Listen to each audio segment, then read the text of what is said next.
Have you ever heard of the amazing health benefits of avocado leaf and corn silk tea? Not only is it delicious, but it's also an effective way to treat urinary tract infections.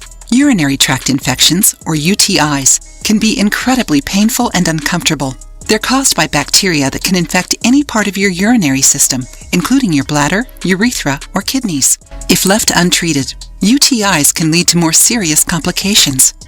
That's why it's important to treat them as soon as possible. And one of the best ways to do that is by drinking avocado leaf and corn silk tea. Avocado leaves and corn silk have been used for centuries in traditional medicine to treat a variety of ailments. They're packed with powerful antioxidants and anti-inflammatory compounds that can help reduce inflammation and fight off harmful bacteria. Enjoying the video? Then give it a like and share it with your friends. You can also contribute to the channel through the thanks button. Don't forget to subscribe to be notified of any new videos. To make this tea, simply crush a handful of avocado leaves and corn silk in a mortar and pestle.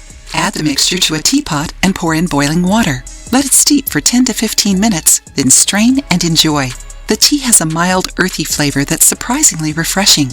And because it's all natural, it's much gentler on your body than over-the-counter medications. If you're suffering from a UTI, try drinking this tea 3 times a day until your symptoms improve. And remember, always consult your doctor if your symptoms persist or worsen. Not only is this tea effective for treating UTIs, but it's also great for promoting overall health and wellness. Avocado leaf and corn silk tea can help improve digestion, boost your immune system, and even lower your risk of chronic diseases. So why not give it a try? With all the amazing health benefits of avocado leaf and corn silk tea, you have nothing to lose and everything to gain.